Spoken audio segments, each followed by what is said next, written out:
700 club career goals. Probably the best goal poacher that is not a goal poacher in the history of football. We're talking about no other person other than Cristiano Ronaldo. Arsenal being the only club to have won their first 8 games out of 9 and not to have won the league on 2 occasions. They are on verge of repeating that feat again. Played 9, win 8, losing 1 to United. This is the best sporting show in the whole of the universe. It's still news instant sports, and of course on the band radio scope on YouTube and Spotify and Apple Podcast. You can catch us live, like, subscribe, and share our analysis. I have with me today, I have Olawale, and of course, I have Kachi. Sheyi, unfortunately, is not around today, and of course, Olayinka has gone AWOL because Liverpool lost against the young guns of Arsenal. Kachi, I want to start with you. Do you want to introduce yourself to the viewers at home? Sports fans, pleasure to be here. Alanka's absence is reminiscent of Liverpool's absence in the title fight right now. Alanka, wherever you are, that's for you. Want to start by saying congratulations to Max Verstappen, who has won arguably the most boring season in Formula One history. But that does not take away from his performance. I think Honda were by and large the best team, and they showed that over the course of the year. Arsenal, is it time to talk about you? Let's wait and find out. Welcome to the show. All right, perfect. Thank you very much for that. Olale, smile back on your face. 3 points I got this back. That was actually a poor performance. Good day, sporting fans wherever you are across the world. Welcome to the show. Like we've already been saying something about recency bias. I shared something with you guys before we started the show about reading a tweet where someone said Alan is who Zlatan thought he was. I was like, we should stop this nonsense. We've seen a type of Alan. I think when I first saw Messi, like no player ever came to my mind like this is the kind of player. It was something different. It was something no one have seen before. Even Cristiano to an extent.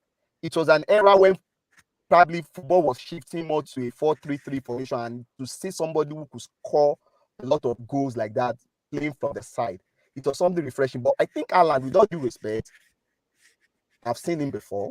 It's not something new. Probably something refreshing in that City system that they've been playing without the center forward for like 2 years. But don't let me bother us with this. Welcome to the show, sporting fans around the world. I think we are going to have a lot of good time together today. All right, perfect. Just before we go into analysis of basketball and of course, Mark Verstappen, I need to weigh to that Alan Zlatan Ibrahimovic comparison for a sec.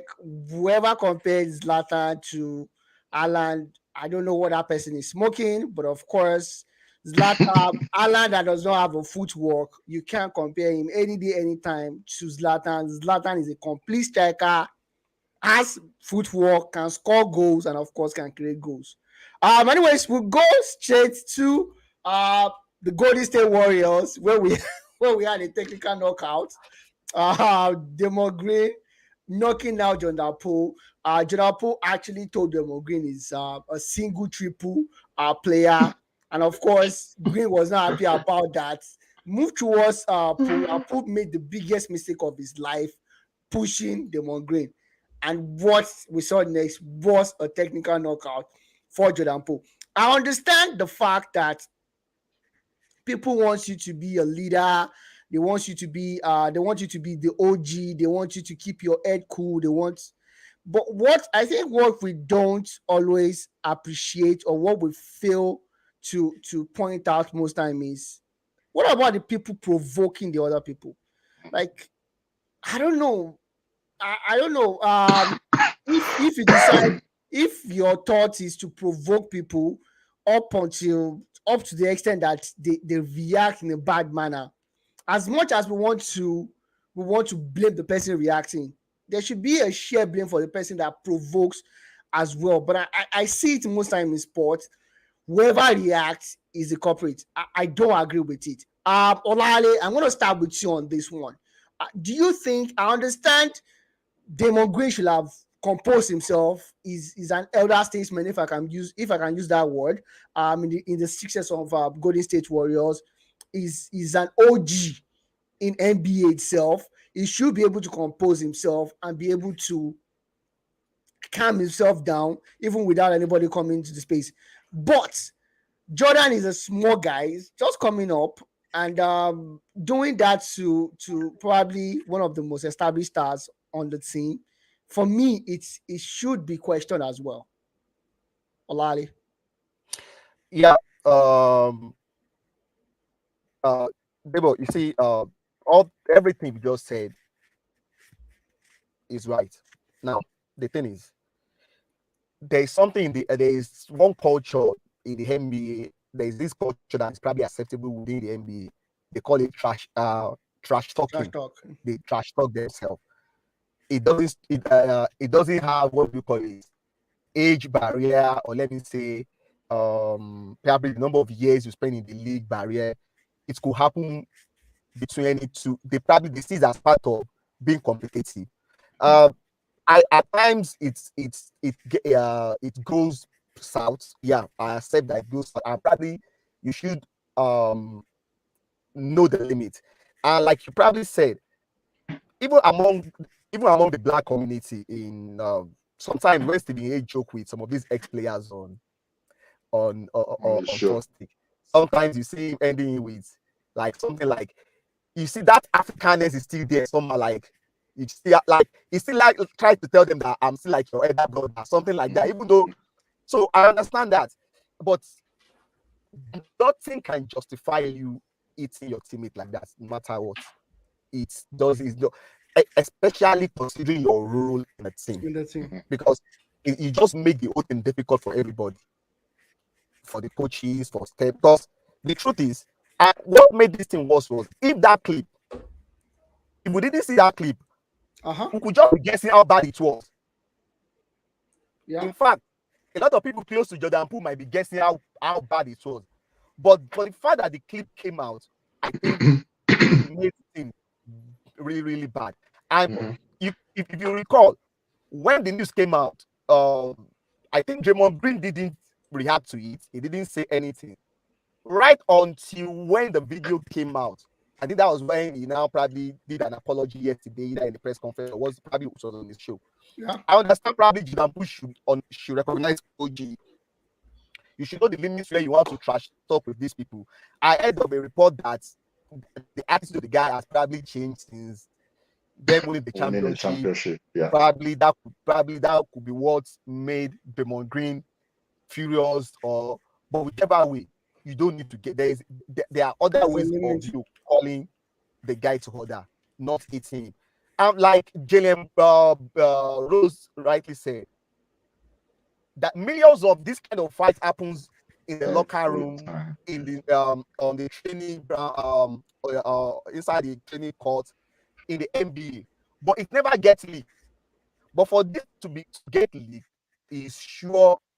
As much as the Golden State Warrior might be saying they would go through any legal process to deal with the person that leaked it, Jalen Rose believed this was done by an insider. There must have been somebody, one big someone who has probably signed up on this.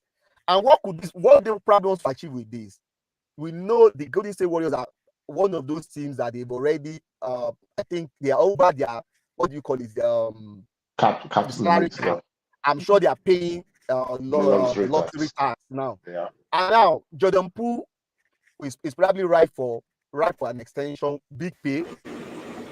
The young guys, Kuminga and the other, and whichever way, probably the next few years will be due. And Draymond Green on himself is looking for contract extension, and I'm not sure Draymond Green is looking for 1 or 2, probably at least 3 years. 4 years. 4 years max deal. So I think probably what we don't know is the intention of allowing this kind of clip to get out. Yeah. I don't know. Do you want to use it as an excuse either not to extend Draymond contract or to give him something less? And in the world of business, just like David Mali said, anything is possible. People can use anything to gain advantage as long as it's permissible within the law, whether it is ethical or it's not ethical. So that is, I think, where the bone of contention. And for me, how do Draymond Green and Jordan Poole move forward from this point? How does that relationship goes on from this Good. point? Yeah. How does it affect the team chemistry? Because this will affect the team chemistry. 100%. It will take a lot of inside talking and this thing for them to probably To work it out. All right. Yes. Perfect. I'm thinking from there, Kachi, I'm gonna jump straight to you. When you're a big fish, even like they always say, even when you're not in the fight, some people might just decide to throw trash at you. And the next thing I saw on the internet is people calling out Steph saying he's not a leader. He shouldn't have stood by and watch that unravel. And I know you are big on leadership in the NBA as well. Do you think Steph would have done anything about it, jumping into it? For me, it doesn't make sense. I feel people just want to bring in Steph into the narrative just to fit their purpose or their evil agenda. That's the way I see it. But I don't know if you share the same sentiment. I do. I personally believe that being the best player on a team and being the leader are two different things. We've seen instances where the best player on a team happens to also be the leader of that team. But we know that has never been the case with the Golden State Warriors. Everybody knows, and I know you always joke a lot when we say it, that Draymond Green has been the de facto leader of the Golden State Warriors. He's the one that carved the identity. Without Draymond Green, the Golden State Warriors would be seen as a finesse team, all skills, all talent, no grit. Yeah. Even when Kevin Durant was there, he was their best player, but was never the leader of that team. All that being said, I totally do not see the reason why Steph had to go into the mid and mediate in a matter that is between two adults who should have exercised restraint. Now, I'm saying restraints because I believe two wrongs never make a right. You are right when you said, unfortunately, it is not the instigator that gets the blame. It is usually the person who retaliates. But I think Jordan Poole himself, having spent at least 2 years with that team, should understand that Draymond Green is spontaneous. His spontaneity made him miss 2 games, 2 crucial games during the 2016 NBA Finals that the Cavaliers took advantage of and ended up winning a title for Cleveland. His spontaneity has seen him lash out at the media during the last NBA Finals, calling them that is the new media that is more accountable, that the old media is not accountable. We've seen Draymond do that times and over. His spontaneity made him lash out at Kevin Durant that he was a loser before he came to Golden State. So everything has always shown that this is how Draymond behaves, and Jordan Poole should have restrained himself. Secondly, I personally believe, and I agree with Olawale, that it was leaked top level. I don't think it's for negotiation purposes. I think it was leaked to gauge the public's opinion on how the public reacts would determine what the Warriors organization does in terms of meting out punishment to Draymond Green. I think that's really what they did there. I agree with Jalen. This happens many times over during the course of a season among teammates. I'm not even talking of opponents. I was privileged to watch the first season of the Lakers dynasty series. I can't remember the title now. The one airing on HBO. And I saw how the young Magic had to get into many fights before he gained the respect of his teammates. Now, Draymond himself came out to defend Jordan Poole when Jordan did the same thing he did to him to the other veterans in the team. So I think Jordan Poole probably thought he had seen an opportunity to become the biggest dog in that dressing room. Because when he was doing it with others, Draymond stood by. The same way people are accusing Steph of standing by, Draymond stood by until it got to him. I think Jordan got what was coming to him because he seems to be very loud-mouthed. You don't call the leader of your team. You don't say it to his face that he's a triple singles man, even if it is the truth. You don't say it. But secondly, how the team move forward from Draymond reacted is also, I don't believe it's called for. I don't think it is called for. However, I don't think what has happened is something that that is happening for the first time anywhere in NBA. I just think it's the organization trying to weigh in to see what should we do. Suspend him for a few games, fine him for a few amounts of dollars. What will the public want us to do? And I think that's the reason for that video leaking. Anyways, for me though, I feel if you can't take the heat, please don't go near the kitchen. If you don't want to be punched in the face, don't push a Draymond Green. Don't slap his Zlatan Ibrahimovic if you don't want to be beaten. That's just it. That's the way I see it. Maybe because I'm a little bit like Draymond. I'm emotional as well.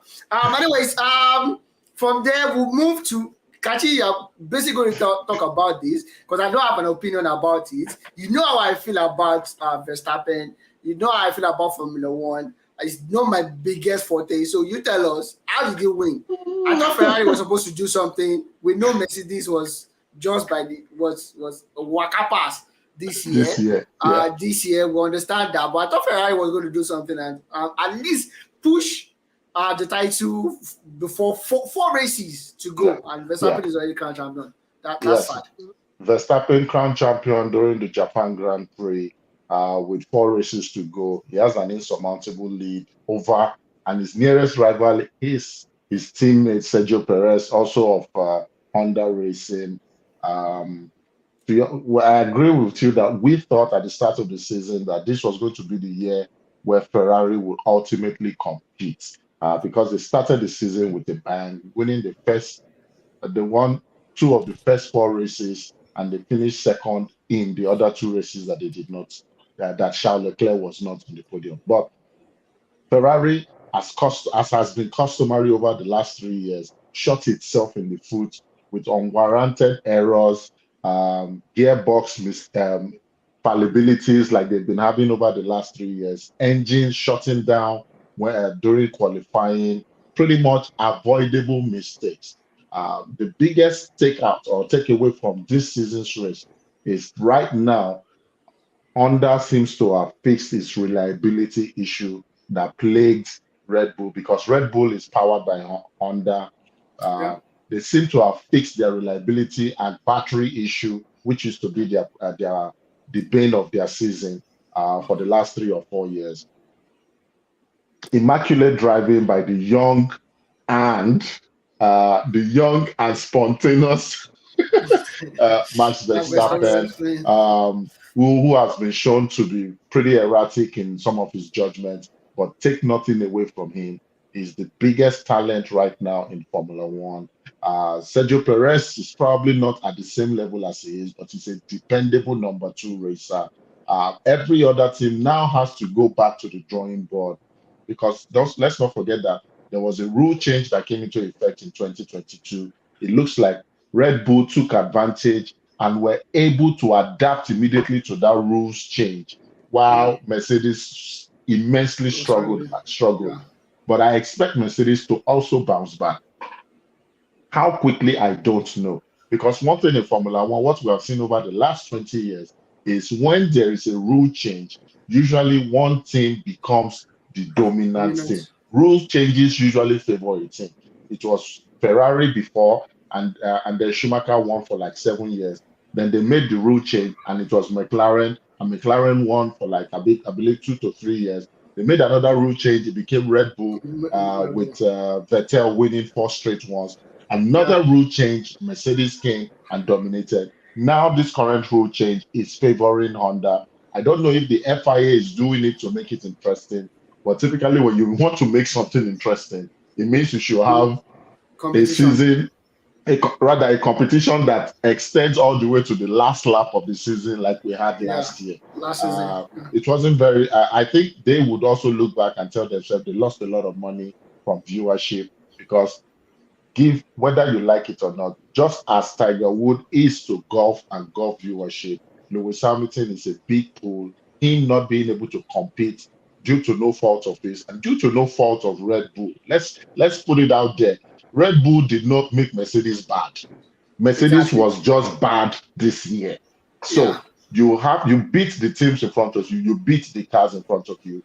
Red Bull was able to do that. Congratulations. He's now a 2-time champion from someone who never had hopes of winning his first one last year. Last year was gifted to him, but you have, but he has won fair and square now. So big ups to him.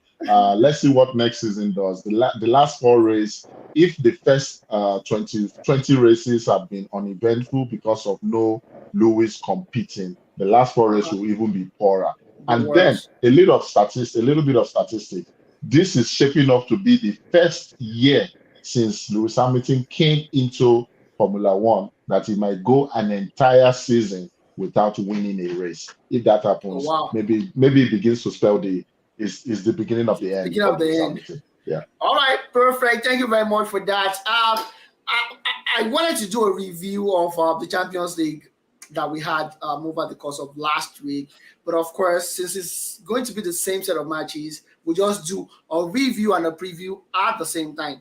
I believe Ali and Kachi last week, he said Juve were going to defeat Maccabi Haifa because I don't like Juve because they have 2 Arsenal players and 2 supposed Arsenal players.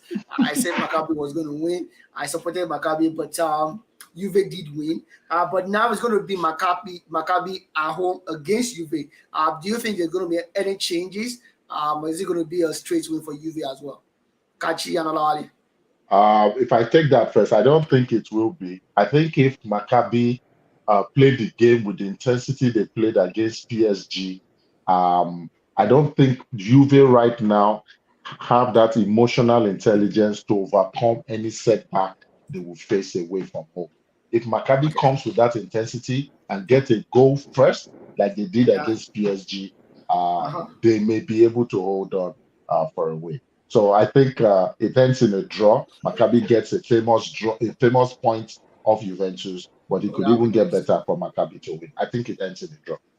Ali, what about you? You think it's going to be going to end in a draw or Maccabi doing something? Kudos to Maccabi Haifa for their efforts in the game.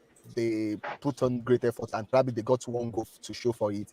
But I still think Juventus will still have enough within their house now to win away from home. Forget about the form they are exhibiting in the league.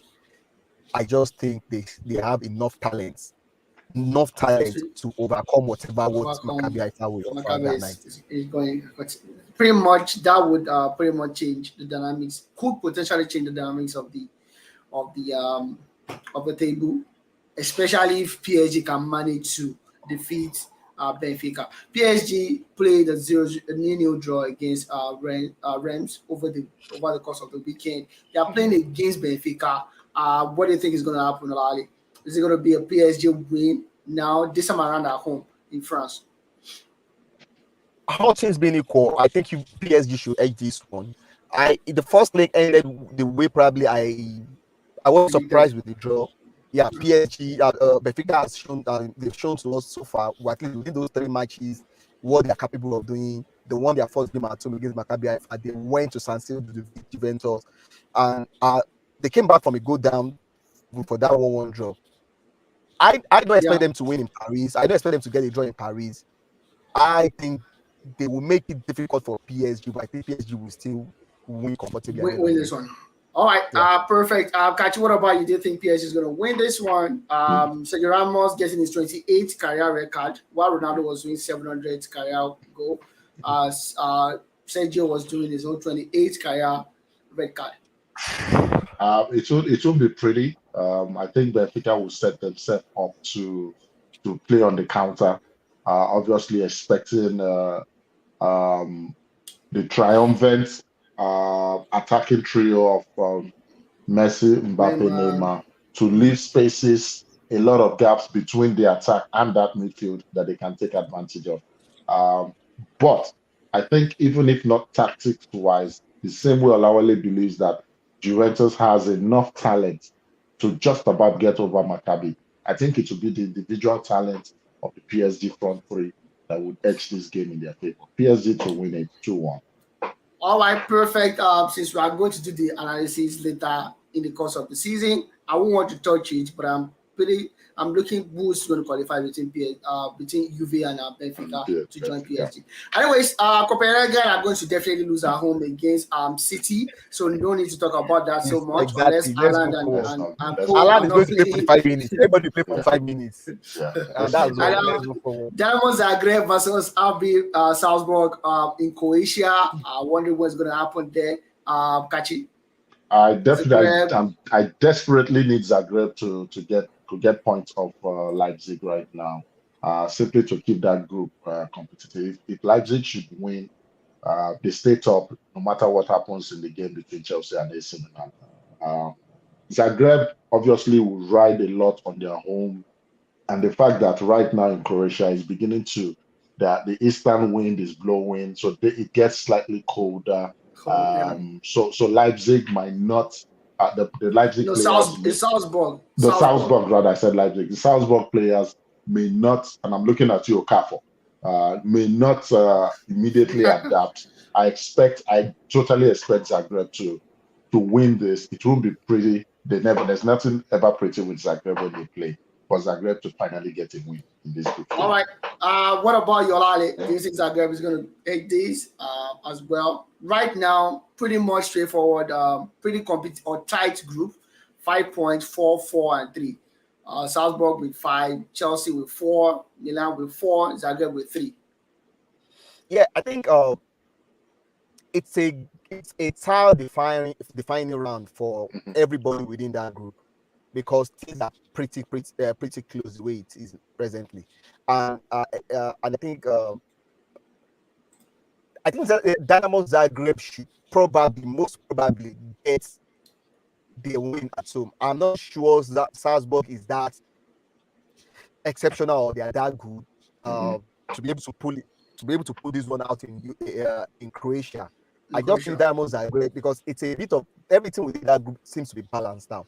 I understand the reason why Graham Potter now have to rest, even though I think it's a bit excessive. Have to rest with James, Aubameyang, and Sterling. Yeah.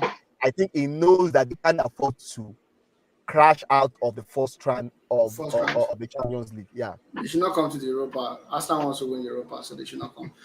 Anyways, Alali, I'm going to start with you. Milan at the San Siro against Chelsea. Milan looks good, but truth is, Milan for me still looks ordinary. It's a young boarding team. So I think they are still ordinary. Like Chelsea will hedge it even at San Siro. Your opinion, Alali? Yeah, I think I was a bit pretty surprised at how easy the results was for Chelsea in the first leg, to be sincere, because considering the fact that I think if there's anybody that probably benefited from the chaos of the death of Queen Elizabeth, I think it was Graham Potter. It gave him more time to probably work within his team. Yeah. So they've been having a bit of mixed result prior to this. So I wasn't expecting them to win that first leg the way in that manner 3-0. And the message I got from him this weekend with those, because that was too brave and risky. Because if that result has gone the other side, I'm not sure how we'll be able to defend sitting out those guys. It seems election. Yeah. But the message I got from that game is we are going to Milan for a war, and I think Chelsea will come out with a victory. All right, perfect. Kachi, what about you? I'm not supposed to Uh, ask you, but I'm going to ask you all the way. I don't care how dirty or ugly the game is. I want, you know where my heart is. My heart says 100%. I want Milan to win. However, I have to also be pretty objective. The Champions League hasn't been very favorable to Milan in recent times when they played in it. The win against Dinamo was only our second win in about 7 years. Um, that team, to your point, is still young. I felt last year's appearance taught them quite a lot of lessons. I think what Stefano Pioli would have to do is there has to be a defensive steer. And I think that's really what you mean by the Milan team is ordinary. You don't get that Italian Yeah, defensive vibe. vibe with this current team. Yeah. Hopefully, it doesn't come back to hurt them or haunt them this time around. But it's still something lacking. There has to still be a defensive spine. I hope that for just one game, that spine comes in, that the cover suit makes that place unbearable for the Chelsea fans and for Chelsea team as a whole. I expect the home advantage to come into To come play for here, something. and Milan to just barely. It won't be pretty, but Milan will get the win. All right, Dortmund versus Sevilla. Sevilla just got back their coach, Sampaio, Joe Sampaio, the former Chilean coach, is back with Sevilla now. And of course, Jubilian is playing like Jubilian right now, one of the best young midfielders in the world right now, being targeted to move to Real Madrid for £89 million over the course of the summer. As it stands right now, United 2 are in the hunt, City are in the hunt, and of course, the second leader on the run on the forefront is going to be Liverpool. But back to this game, Dortmund versus Sevilla, Akachi. I feel Dortmund should egg this. I feel so. But what do you think? It is going to be played at the Westphal Stadia or whatever that Westphalen Stadia or whatever their Yeah, stadium is called yeah, behind the Dortmund. yellow wall. Uh-huh. I think so too. Sevilla has been underwhelming this season, and that's just putting it very nicely. They have been underwhelming. I think the last minute goal Dortmund scored against Bayern to get a draw would be a big confidence booster for them. Um, because it's just different if you go into the Champions League game on the back of a loss. Losing. Yeah. Um, Now knowing that their biggest rival is not so far away from them gives them confidence to go into that game. They can wrap up the group and get qualifications. No, they can almost assure themselves of qualification if they win this game because by and large, City has run away with it. Um, I do think Dortmund wins this. It will be a big surprise. I will hit a very big slice of humble pie if Sevilla can get something out of this. Olawale, what about Dortmund to you? win. Because right now, Sevilla is on 1 point. So. I've been very disappointed about Sevilla's performance. I understand they probably lost some couple of their players, Yunus Koundé and some like two or two other players like that. But they've been very disappointing this season. They lost to City without a fight. What was their score? I think they lost to Copenhagen. What happened with their game against Copenhagen? I wasn't too sure about that. But for the way they lost at home against Borussia Dortmund was very embarrassing. And as much as they might probably react, new coach, or they want to probably react in the second leg, I just think Dortmund will probably just have enough. Be too strong. To edge this a comfortable victory for Dortmund. Okay, perfect. Shakhtar versus Real Madrid. Real Madrid ran away with a victory, not a pretty one. Just so you know, they could have scored like 4 goals in the first half, but Madrid did not take their chances. Shakhtar rallied back with Modric playing a classy one as well for Shakhtar. But now Madrid are going to Ukraine. They are going to Shakhtar. I don't know where they're playing this one. It's the next thing. Yeah, Is it Donetsk? Okay. I don't think they will have to play this game in Ukraine. No, it's not Ukraine. I think they are playing in Poland. In Poland. Poland. Yes. Okay, good one for Madrid then. So Poland more like a neutral ground for Real Madrid then. But what do you think, Kachi? Shakhtar has always been a tough nut to crack. Even in that last win by Madrid, we just saw it. Somehow Madrid just doesn't know how to kill off any game they play against Shakhtar. Also, I believe it's now time we're seeing the slight dip in performance from this Madrid team. They've been playing on a high since the latter part of last season until the earliest part of this season. I think their bodies are beginning to enter that Cali. self-preservation mode. Yeah. That even if you will it to perform better than it's performing, it can't do more than that. Especially with the World Cup coming, players are very conservative now going into tackles and the like. It's just 4 or 5 weeks. No, I believe we're 4 weeks or so away from the World Cup, 5 weeks from the World Cup. So players are more cautious now. They're not entering into tackles like they were entering before. All that being said, Madrid, the way Ancelotti sets them up, they will take advantage of any excitement or exuberance that Shakhtar wants to take. What Shakhtar needs to do is to take all their chances. If they are profligate in taking their chances, we know Madrid. We saw them in the Champions League final. They fetched the one chance, one goal. We saw them in the latter part of the Champions League. Every chances they get with a Benzema that has Great. gotten 2 really good weeks of rest, right now raring to go. I still give this to Madrid. I don't know why I think so, but I think Madrid manages to win more comfortably now than they did at the Bernabeu. Madrid to get Oh, this one. all right, perfect, Lali. Do you share the same sentiment, or you think Madrid I might think so. just? I think it's going to be a easy victory for Madrid. The first leg, the first tie. I think the reason why it was 2-1 was because Madrid failed to take their Their chances chances. the I first think they will do the same, and I think Madrid will probably want to wrap up. The What do you call it?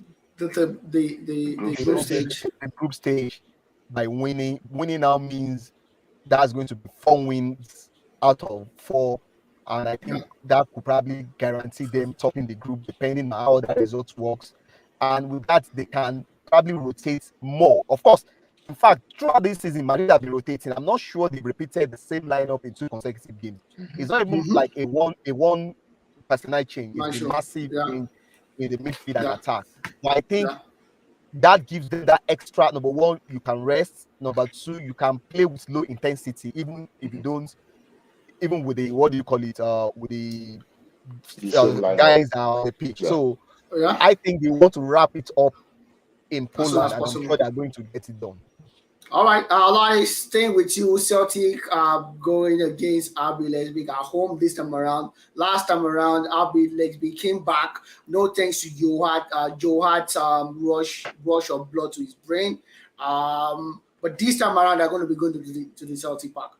Do you think it's going to make any difference, or RB Leipzig to win with their Nkoku and Andre Silva and the rest? RB Leipzig have not really been that impressive too on their own part.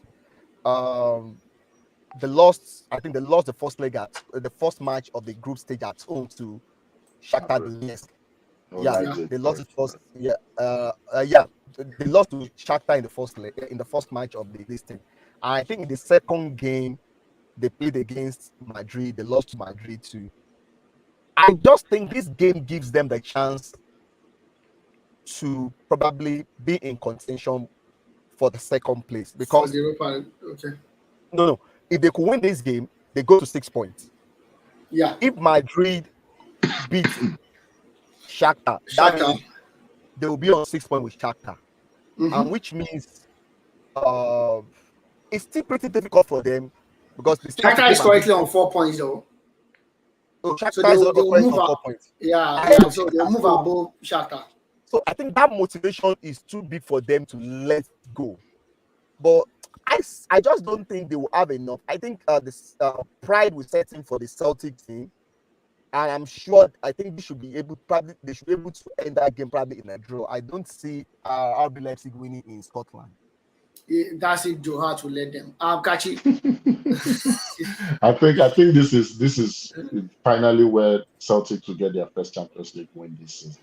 Um, I hope so too. they punched above their weights. They've given a good account of themselves in games that they've even lost. I have been impressed with their performance. I have to be honest, compared to, and I say that because this is not a team I expect to be very competitive. I expect them to be at the level of Victoria Plazen, Maccabi Haifa, but I've seen that, a People they decent perform. amount of pretty football. Not let me not say pretty, good football, Good football, even yeah. in games where they've lost. What they just need to do is play that well for about 60, 70 minutes in a game, and they will get the results they want. I think this time around that's ultimately what happen. If it's at Hamden Park, all this I'm saying is if it's at Hamden Yeah, Park. yeah, If it yeah. is It at is. Hamden Park, I expect that crowd to be vociferous. I'm sure when the crowd saw the group stage, the draw, that was one game they marked to say, today we will Right. go to the pub, Good. drinking lots of whatever we Pint, drink to pint of set beer to to celebrate a celebrate. win. Yeah, and All right, I think they did. perfect. Napoli destroyed Ajax last time, 6-1. I don't think there's going to be a difference because this time around Ajax are traveling to Napoli, and Spalletti is doing a wonderful job at Napoli right now. Mhm. Wonderful. Listen up, Spalletti, the former Roma coach, is doing a wonderful job right now. Come to think of it, Osimhen is not even around. They've lost a couple of their players as well. Lorenzo Insigne left for Canada and the rest, but they are looking good for their money right now. Olale, Napoli Ajax. Another destruction is going to be respectable this time around. Uh, I was shocked with the results in the first leg, and I think Napoli. I think somebody said, I think up to Tachi.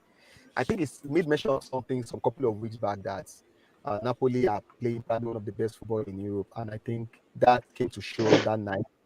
It was golf in. We In could probably class. see the consequence of letting lots of players leave in that Ajax team for the first time. It was just, despite the fact that they went ahead, Napoli took the life out of them. Although there's some lot of clumsy goals there. There's some self-inflicted, what do you call it, damage on the part of Ajax.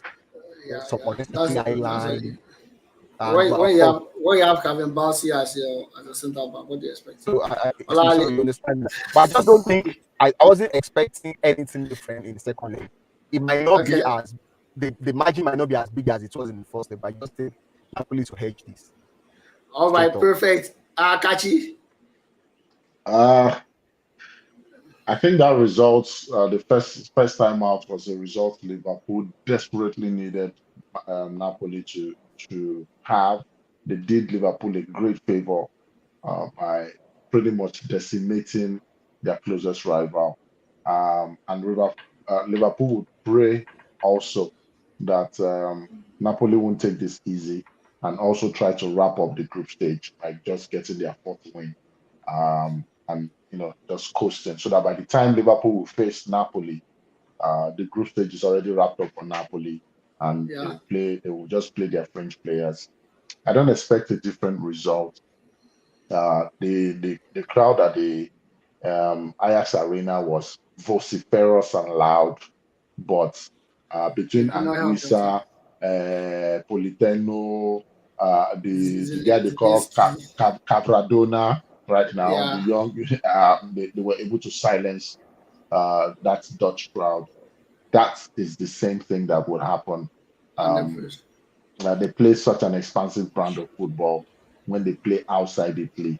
Um, Simply because the only time they get to play that type of football is when they play the big boys in Italy. By the time they are playing the other teams, those teams just set up in a bank of two banks of four and two hardworking attackers who know that they are not there Attackers. to get any goal, but to prevent goals from being scored. That's why you don't see Napoli score this much in Italy. For those who are wondering why they can play that well against Liverpool and Ajax, but they are winning Cosimero by one goal or 2-1. It's simply because teams set up not to play against them, except they play the Romas and the Milans and the Inters. That being said, this should be an easy win for Napoli. Maybe not the same score line, but it should be pretty comfortable. All right, I'm still with you guys. I got this one right last week. Atletico Madrid versus Club Brugge. Atletico lost. Griezmann losing a penalty. It's going to be now at the Wanada Stadium against Club Brugge. Club Brugge have not conceded any goal in this Champions League? Is this going to be the first time they're going to be conceding in the Champions League this season? Kachi. Whew.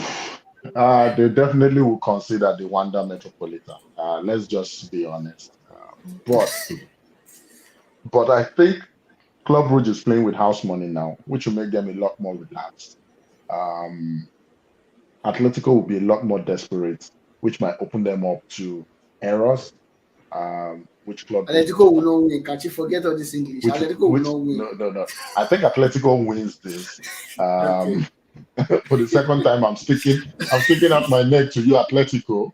But I think they win it. But it will, as usual, it will be an ugly, ugly scene. Ugly scene. All right, perfect. Lily, ugly scene. You think Atletico is going to win this one, or it's going to end up in the draw?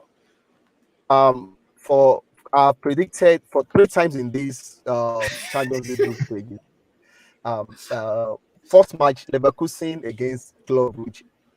Despite that Club Brugge playing at home, I didn't give them the chance to win. They won. Mm-hmm. The Porto game was the most surprising. They won 4-0 away from home. I didn't see that happen against Atletico Madrid, irrespective of where they were playing out. So for 3 games, they proved me wrong. But I'll still pick Atletico Madrid. You still go against them. I don't think it's just logical for me to still go against them. I don't think the run is something that is sustainable. I just think Atletico Madrid will fight back because they are badly now positioned in the group with just 3 points. Even though, I think they've lost a bit of their steam, those things that we knew them for in the past. They are not that resilient like they were before. Yeah, exactly. But I still just think they will win this one. They will win this one, yes. Okay, anyways, I'm going to go for a draw. I don't think they're going to be Atletico at another stadium, but I think it's going to end up in a draw. Rangers, Liverpool, should we talk about that? Rangers are going to be at the Ibrox Stadium. Olale against Liverpool, do you think they can do anything against Liverpool? Yes. It's possible. It's possible yes. With the current state of things at Liverpool.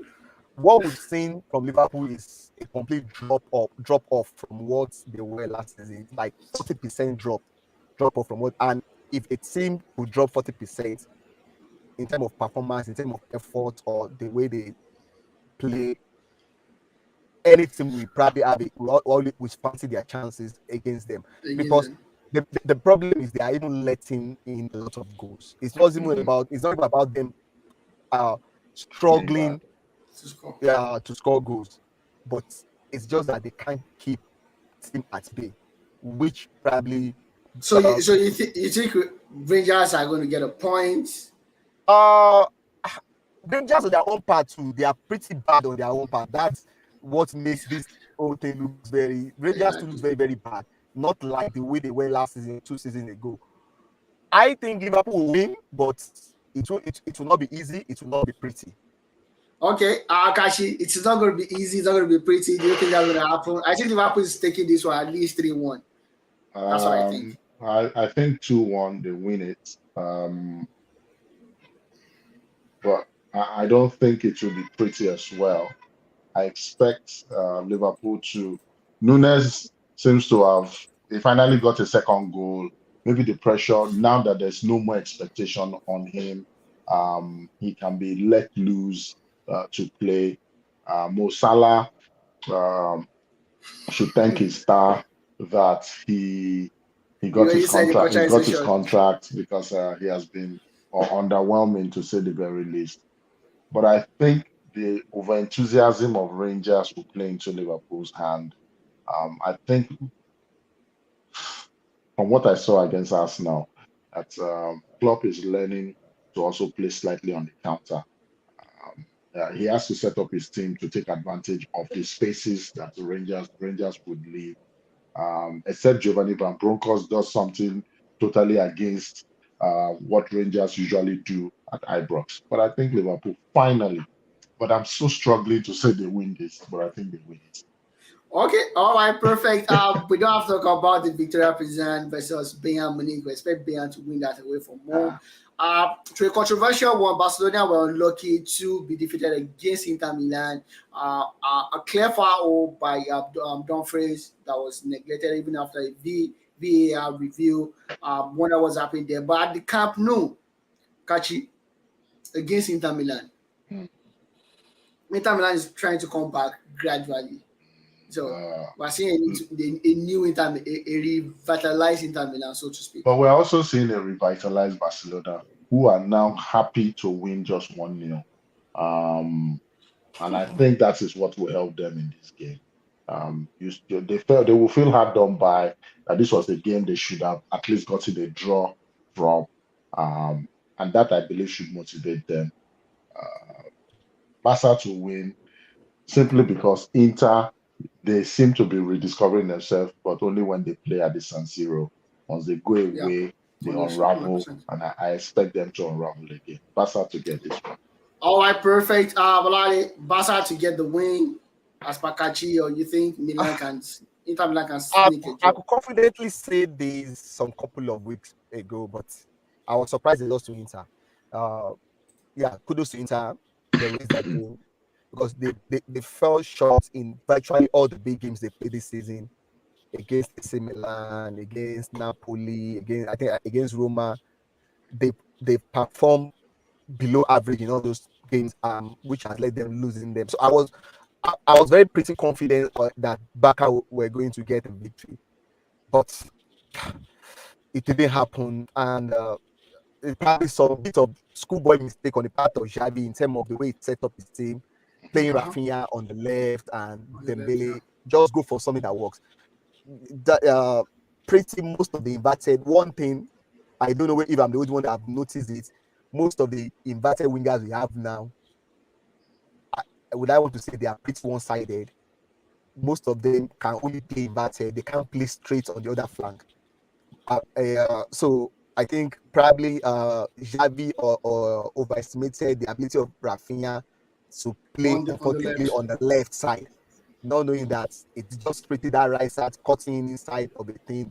So I expect him to go back to the basics, and because now the way it stands, all Inter needs in this game is a draw, knowing that I think their last game of the group stage will be against Bayern. And by that point in time, Bayern Bayern will have qualified. would have qualified. Barca and they will have a better into than Barca. And Barca cannot afford to lose this game or draw. A draw leaves them 2 points behind Inter, Inter. and they have to play Bayern at home. Even though they are playing at home, you know it's not going to be easy. And if there is one thing Bayern will always want to deny qualifying from the next round, it is Barcelona. So it's a must win for them. It's a must win because they don't just want to put themselves in a situation whereby the Bayern game becomes something of a do or die. Do or die. You don't want to go into that Bayern game needing to win by all costs. So I think they will win this, but I will not be surprised if Inter probably comes up with a draw. With a draw for this. All right, perfect. Thank you very much for that wonderful analysis. And of course, we still have Sporting versus Marseille, Tottenham versus Frankfurt, Akachi, Spurs versus Frankfurt against in London and not London. What do you think is going to happen? Do you think Spurs are going to do you?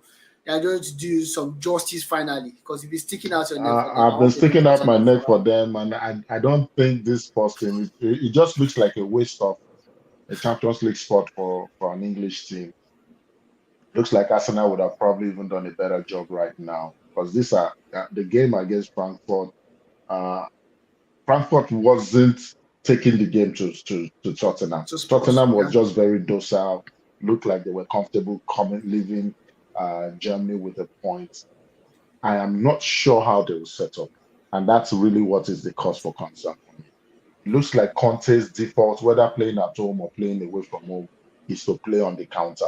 And I don't know if that's what they want to do. If they do that and allow Frankfurt to become comfortable, it may end up becoming another draw. But I still think that Antonio Conte and all his theatrics on the sideline should have just enough. Because we've not seen Harry Kane and Son light up the Champions League yet. I think Yeah. this is the game I, where they I do think I that. think Harry is actually injured right now. So Okay. But I think this is the game that this will become their statement game. This is the game where they say, okay, we're serious now in the Champions League. First to all right, perfect. Thank you very much for that. Olali, don't Sporty make versus me Marcel. wrong. Okay. Don't make me wrong. Olali, Sporty versus Marcel is in Yeah, Portugal. I think unfortunately, I think the red card, even though I think it was squared 1-1 before Sporting got that red card, but I Yeah, think the red card probably made things a bit much easier for for Marcel. Marcel in the first leg. Uh, I think Sporting will respond from this. I think, and they need to respond because Frankfurt and Tottenham, as it stands, are cancelling themselves out. We don't know how it's going to go. They need a win to consolidate their position in that league, Your position. and I Yeah. think they are going to get it. Okay, so all right, perfect. Thank you very much for that. We're looking forward to the Champions League, like I said before. Now, I know Olale and Kachi did a pretty good job, pretty solid job last week, analyzing and predicting those games as they could, as best as they could. Don't forget, I did mine on the FCL. I got 45 points. So if you want to do your prediction, go to the FCL.com and do your predictions as well and see how well you will do against us and share with us as well. All right, perfect. Moving straight to the Premier League right now. I'm going to start with the Sunday games, and I'm going to start with the best game that happened this weekend, which was Arsenal versus Liverpool. This is a fixture that Arsenal has managed to lose over the past 70 years since club came. There has been a change of dynamic. Even pre-club, this is a fixture that Arsenal is not guaranteed to win anytime they play against Liverpool. They struggle with this fixture just like they struggle against Manchester United. And ever since club came, latter years of Arsene Wenger, Unai Emery, and Arteta has not even defeated the club before up until now. But Arsenal came out victorious 3-2 in this game. But like we discussed during the production call, Arsenal still lacks. I don't know. I don't know how to put it. I don't want to use the word grit. I think it's game management basically. Exactly. The last focus. And I'm thinking there is a solution for that. I like Gabriel, the defender, but Gabriel appears to be the only the weak point in that team. Yeah, he's the weakest thing in that team so far. At the back, Saliba calm, very good on the ball. As Zinchenko, when he's playing or they can give you multiple athletes as well and whatnot. But Gabriel always turns out mistake game after game after game. Do you think it's about time that Ben White moves to the center of the defense to pair Saliba, even though he does not use left leg? Because I think Arteta is big on a left playing footed center back. And of course, do you think with the way that Konate came back now, you have Konate back now, the Goyota and the rest, do you think there will be a change of fate for Liverpool as time moves forward? Let me pick it up from Arsenal. Probably it will still happen. I don't know, except what do you call it? Because I'm not sure the plan at the beginning of the season was to play Ben White right back. I'm sure if Tomiyasu was fit right at the beginning of the season, he's going to play that. He's going to occupy that right back position. But again, probably because of the success the team has enjoyed so far, that's why he's a bit reluctant to move Ben White away. But like you said, yes, you could sense some bits of what would I say, weakness on the part of Gabriel. But I think in general, I think the team as a whole struggles to manage games. And I think their major problem is, I think Arteta probably is running away from the narrative of probably being defensive. I think there are periods, especially when you take the lead, I'm not saying you should be defensive, but you can keep a little bit of low block and build patiently. Not necessarily for you going too high, and they need to do more of control. They need to control the midfield better. There are better ways. They need to know when to retain possession. They need to know when to push a lot of men forward. I think they need to figure out a lot of things, because even as poor as Liverpool were on the night, before they scored the first goal, I just have the feel that it's just a matter of time before Liverpool gets one out of this Arsenal team. Yeah. And you could see it was a long ball launched over everybody, and I don't think they need to go that high. There's a way you could balance between being defensive and not being defensive and playing high line. You shouldn't play. I understand you need to play high line to close the gap between the midfield and the defense. You don't want to leave much space like that. But at the same time, I just think they need to know when to retain the ball well. They need to know when to push a lot of men forward. And they need to be more alert, because we've seen it pretty happening easy. We saw it against Spurs and some couple of games they played before now. And if you are to do very well against United in a league like this, because there will be nights where you will not be able to score 2-3 goals. There are times you just be able to score 1 goal, and if you can't keep it tight at the back, it's a problem. It's going to be a problem. So I think they used to do better to that. And for me, I just think Liverpool playing probably without a defensive midfielder, probably playing without Fabinho today. Fabinho, yeah.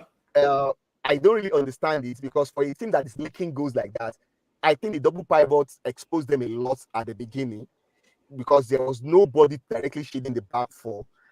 Alexander Arnold, for heaven's sake, I think is low in confidence. There's a limit I can blame him for the first goal, but for the second goal, that was a schoolboy. And that you don't need to cover that side. Ederson was already covering that side.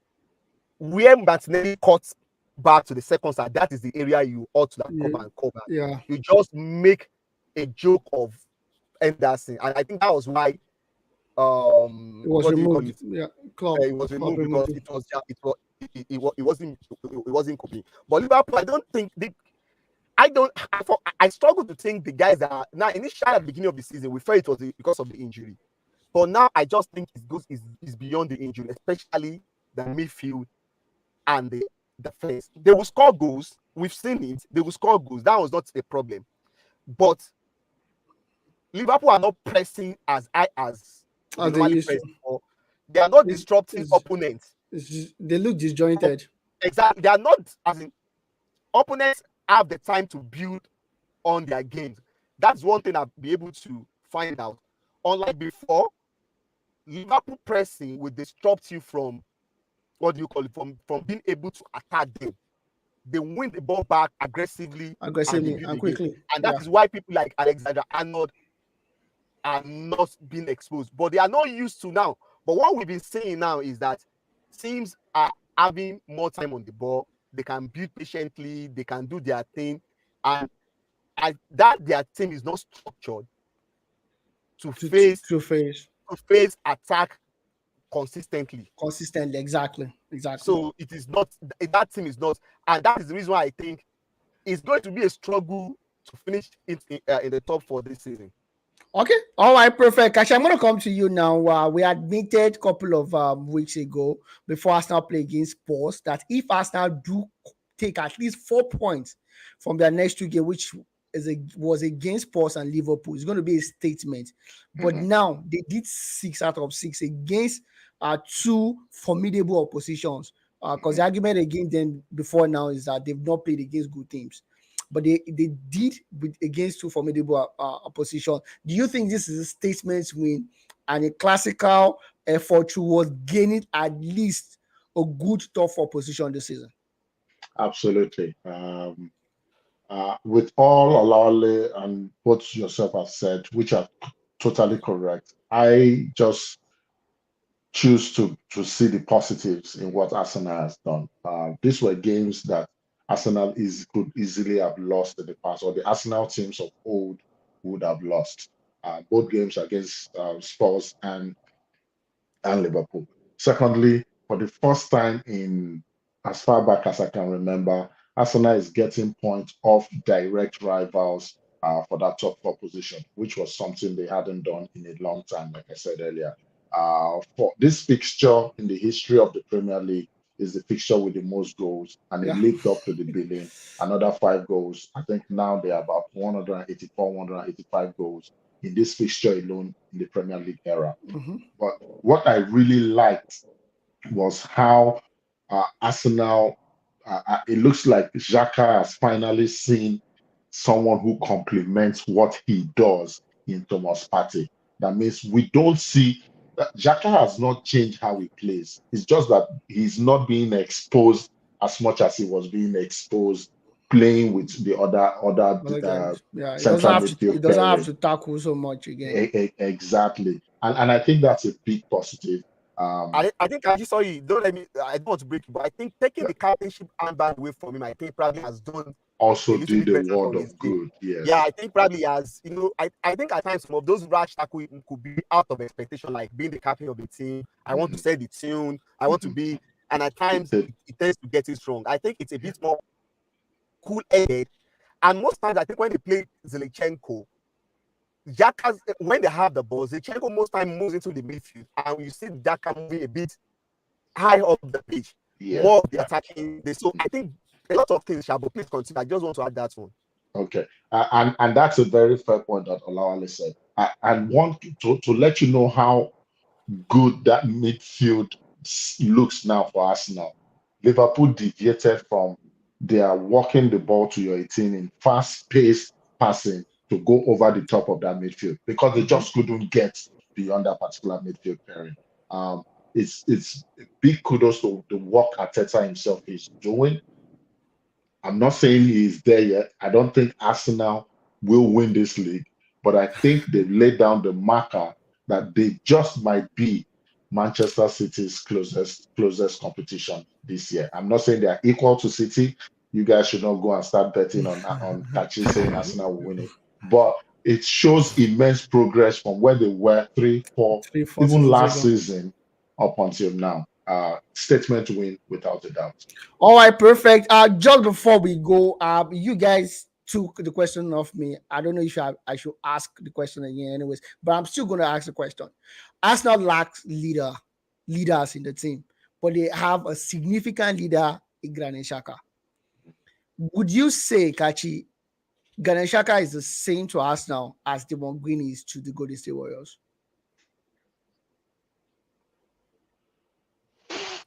I don't think so. I'm just thinking about it.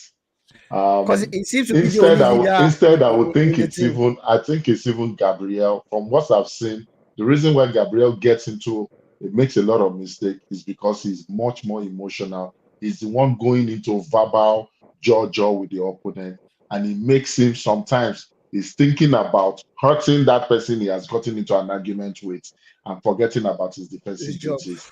Um, Xhaka is important, but I will not put him at the Draymond Green level. No. All right, perfect. Olale, will you put it on the Demon Green level for Arsenal? No, I think it's a bit different. Demon Green acts like the one protecting all these.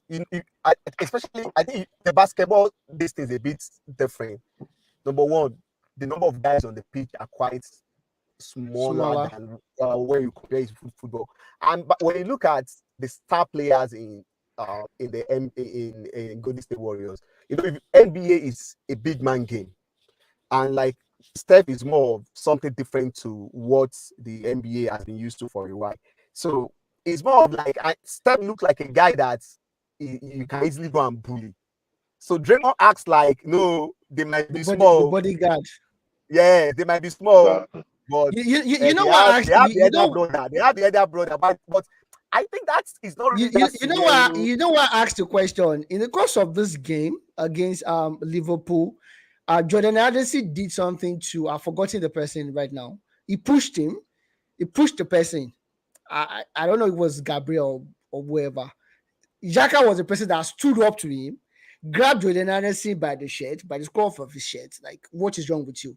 And you notice something, once Arsenal score goals, the person that is clamoring and telling the guys that hold Calm on, down. don't Yeah. jubilate, come, let's talk about the next that we're going to do is always Xhaka. It's Xhaka. Yeah. So that's why I asked you, that's why I asked the question. I think it's the fact that he has been a captain before. Sometimes it comes naturally to him to Like he's a true leader. to lead in that way. But I don't think he's the one the rest of the team looks at and say somebody will That's die right. for us on this pitch. Okay. I think Arsenal is actually still lacking that Patrice Vieira or a Roy Keane personality, In but the team. they are gradually and that's the good thing about this current team. They are all becoming more confident together. There's no one person standing One man show. heads and shoulders above them and saying, "Come and meet me at the level I'm on." Everyone, Bukayo Saka showed immense growth in taking that penalty kick. It lets you know that he is also developing at a much faster rate, which is big kudos to whatever Arteta is doing. I think Arsenal right now does not have an emotional leader. I think everybody is being asked to step up and become more accountable. Xhaka is only doing it because I think he has, in the past, occupied that captain's position, and it just comes naturally to him. All right, perfect. Thank you very much for that. Two Nigerian helping two players of Nigerian descent helping Crystal Palace win against Leeds United. Olise provided the assist for Edward to get the first goal. Of course, Eze Berechi scoring the winner for Crystal Palace. West Ham United won against Fulham 3-1. No thanks to Andres Pereira, rush of blood to concede that silly penalty to make it 1-1, and West Ham going ahead to win that match. And of course, Chelsea FC defeated Wolverhampton Wanderers 3-0. Diego Costa getting a standing ovation after the match for what he has done, and he came back to Antonio Conte is saying, I never had any issue with the fans. The only issue I had at Chelsea was with the coach, even after giving him 2 trophies. And of course, Pep Guardiola is angry right now with Elinana for not scoring an hat-trick, following the hilarious petition that was waving around UK to expel Elinana out of the Premier League because he's a cyborg. City defeated Southampton 4-0, Phil Foden coming of age again and showing what he knows how to do best. And of course, Kevin De Bruyne providing an assist as well. Newcastle seems to be the team nobody is talking about pretty much, but they are doing their business the right way. They defeated Brentford 5-1. It was a comprehensive victory following their last week comprehensive victory as well. Watch out for Newcastle. If you want to play at St. James's Park, you are in for trouble. And of course, don't forget that Bruno Guimaraes scored a brace in that game. That guy seems to be one of the best box-to-box player in the Premier League right now. Olawale, I don't know if you agree with me. Yes. Something that is surprising about Bruno is he plays he plays in a very deep position. Even when he was came from Lyon. From Lyon, yeah. I was surprised with the number of attacking contribution he's been able to get since he joined Newcastle. And to be sincere, the team looks different with him. Couple of weeks when he was out, attacking wise, you could see their struggles were well documented, and he has proved to be a very good signing. And yes, that's 2 wins consecutively after I think they went they play like draws in some couple of games. Yeah, it's looking good for them. Let's see how far things, because I think their project is going to take time because of these financial fair play rules of a thing. The Man City and the PSG have tightened things up after they've gained advantage of the same process. So yeah, but let's see how far it takes them. All right, perfect. Leicester City continue their woeful fashion, losing against Bournemouth 2-1. And it's funny. A couple of weeks ago, I said Liverpool did themselves disservice by defeating Bournemouth 9-0 at Anfield. As of today, Bournemouth is above Liverpool in the Premier League. Just goes to show you a tale of two different teams. Of course, Spurs, thanks to Harry Kane on the 22nd minute with an assist from Son, defeated Brighton and Hove at away from home at Brighton and Hove. And of course, everything came back. They are coming back gradually, but they could not help themselves against a Cristiano Ronaldo inspired Manchester United. They lost at home 2-1. Olale, Ronaldo with 700 club career goals right now. And then everything looks like a solid team as well. And I'm very happy because Alex Iwobi is playing like a real baller. Olale. Well, I think the major highlight of the game was actually Cristiano Ronaldo getting his 700 career club goals. That's actually massive. No matter how you want to look at it, either as a center forward, either as this or whatever way, scoring 700 is insane. I'm just looking at if I should divide 700 by 20 goals, 25 goals a season. Or 25 goals a season. I'm trying to see how many season is that for you to even achieve. I have to do some bit of mathematics because that is actually crazy. 700. You should 28 seasons. That's 28 seasons. That's 28 seasons. Yeah, to do that. Wow. And how many players can score 25 goals a season? So that shows you how great that was. So for me, I think for the game itself, I just think I think the brightest part of the game was this Ronaldo's milestone, and I think United getting the victory. But overall, I think I was probably disappointed about the United performance. I think Everton, after getting the goal, they played well up to that point. They got the goal, and up to the point United equalized. They considered, yeah. Immediately United equalized. I think Everton were there for the taking, which United did not take advantage of. They played well in, let me say, batches. Like 3-4 minutes of the game later, they were another 4-5 minutes. So, as a whole, it's still not an acceptable team performance so far, because it looks like a game that was going to end in a draw.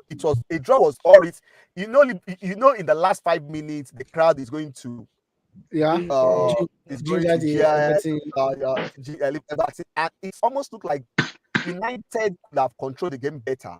They could have created better chances, called better goals. I think the game was there for the taking, but I didn't see them taking over the game. That was the most disappointing thing for me about this thing, beyond the result. But again, at this stage, you take the win and you see how the team improves in the next game.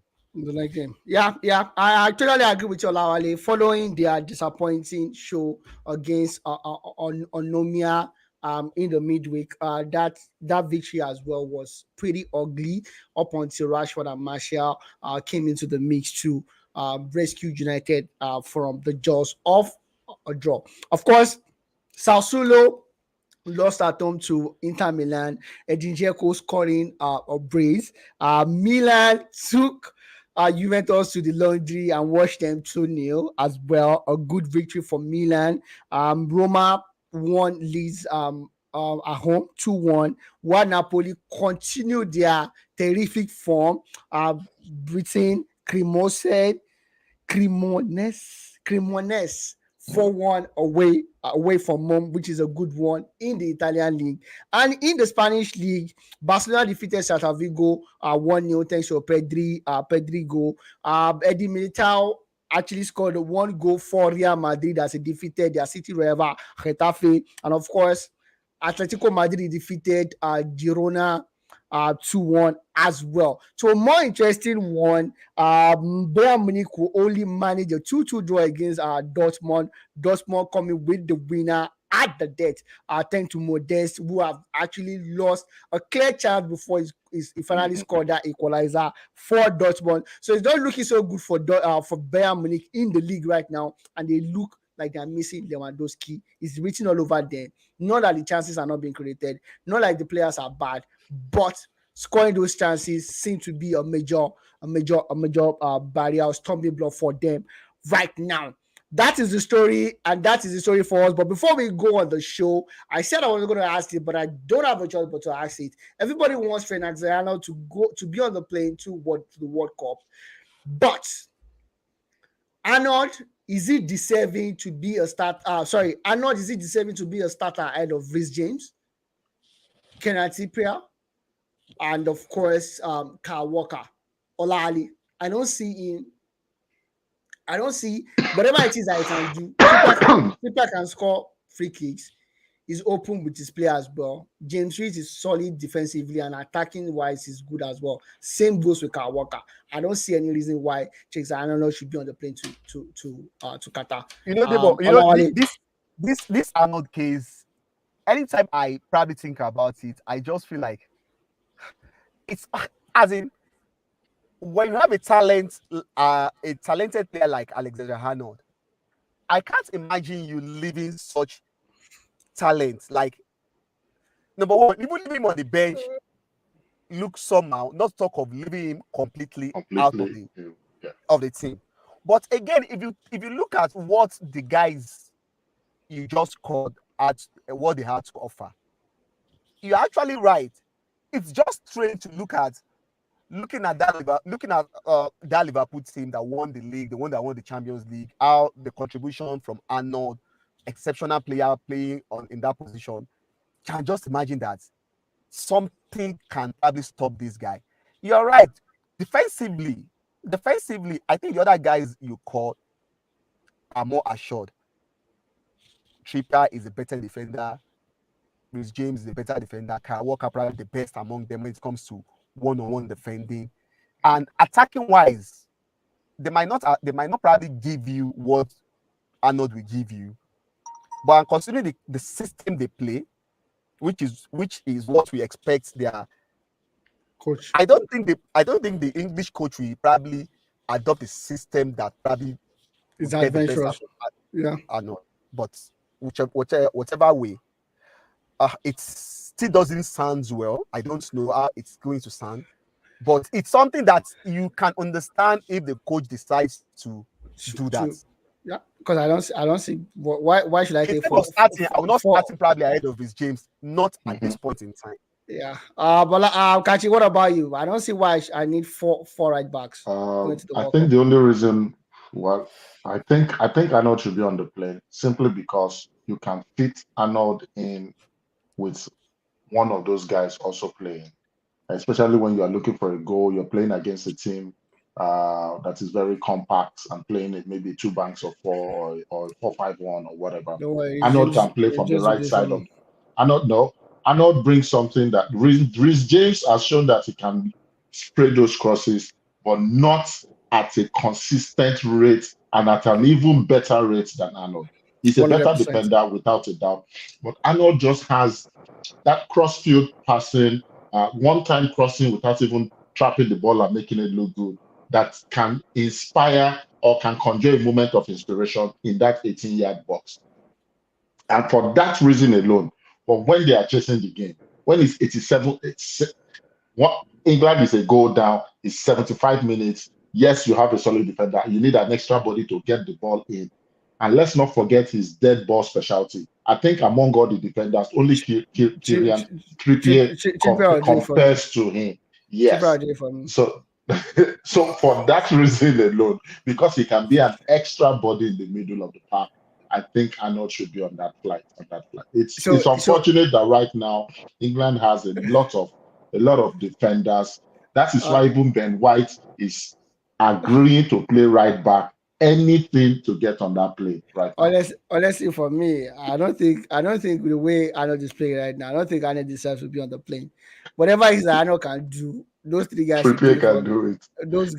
Whatever Arnold can do, two of the things Arnold can do, you need three of them to give it. None of them have two qualities in them. But if I have a defensive liability, defender that does not know that Matt Odegaard will play that pass, that first goal. Does not know that it was first minute of the game. He does not know that that's what Odegaard will do.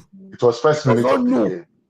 He does not know that that's what Odegaard is going to do. let's give him the benefit of the doubt. Okay. 2 years ago, we called CAA the best right back in I'm the not world. saying he's not still one of the best, but I don't know if I have those other guys. If he's a Nigerian, for instance, there will not be any argument. Even as an Argentine, there won't be any form of argument. He's going to be on the plane. Even as a Brazilian, he will be on the plane. You know what I'm saying? Or Spaniard. Or Hispania is going to be on the plane. But if I have those three other guys, unless Kyle Walker is dead or gets injured, I don't think he's going. I don't just think he's deserving to be on the plane against the three guys. Anyways, that's the show for us today. Thank you very much for staying tuned with us. Please like, share, and subscribe to our channel.